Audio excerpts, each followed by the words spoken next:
आज रीना किचनमध्ये बनतंय एकदम झटपट होणारा मसाला पाव। स्वयंपाकाचा कंटाळा आला की मी ही रेसिपी करत असते। तव्यावर तेल टाकलंय, मग त्याच्यामध्ये बटर घातलं। आता याच्यामध्ये आपण जिरं घालणार आहोत। जिरं तडतडू द्यायचं आहे। जिरं छान तडतडलं की त्याच्यामध्ये 2 कांदे घातलेत, मीडियम बारीक चिरून घेतलेले आहेत। आता कांदा आपल्याला हलकासा परतून घ्यायचा आहे। मी ही रेसिपी का दाखवते माहिती का? आज मी खूप प्रेझेंटेशन पण भारी नाही केलेलं, मला माहिती, पण मला पटकन काहीतरी करून खायचं होतं। आता याच्यामध्ये आपण शिमला मिरची ॲड केलेली आहे आणि बीटरूट पण ॲड केलेला आहे किसून, म्हणजे कलरही येईल आणि बीटरूट सुद्धा खाल्ला जातो। टोमॅटो नाही आहे त्याच्यामुळे मी स्किप केलाय, पण असेल तर नक्की घाला, अजून छान रेसिपी होते बरं का।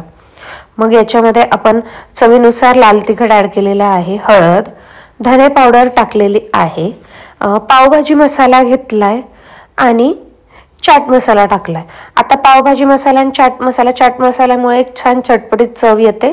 पावभाजी मसाल्यामुळे सुद्धा एक पावभाजीची चव येते।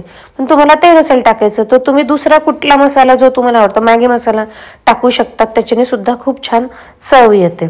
आता याला मिक्स करून घ्यायचं आहे। कोथिंबीर घालायची आहे, चवीनुसार मीठ घातलेलं आहे, भरपूर कोथिंबीर घातली।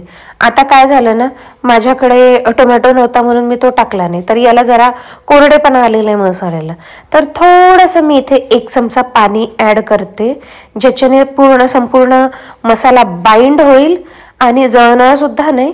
आता आपला हा मसाला रेडी झालेला आहे। याच्यामध्ये आपण लिंबू पिळून घेणार आहोत। लिंबू सुद्धा छान लागतो, तुम्ही तुमच्या याच्यानुसार कोकम सुद्धा ॲड करू शकतात, कोकम सिरप वगैरे, तर नक्की करून बघणार ही रेसिपी।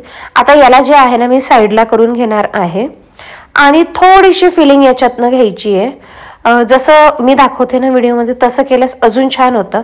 आता या थोड्या फिलिंगवरती आपण बटर टाकून घेणार आहोत आणि मग आपण पाव घ्यायचे।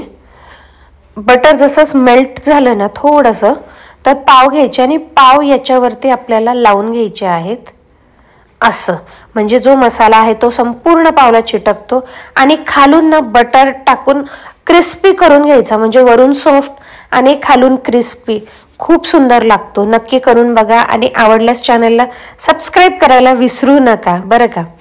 तर आणि शेअर पण करा, ज्याला स्वयंपाकाचा कंटाळा येतो त्याच्यासाठी छान पर्याय आहे हा।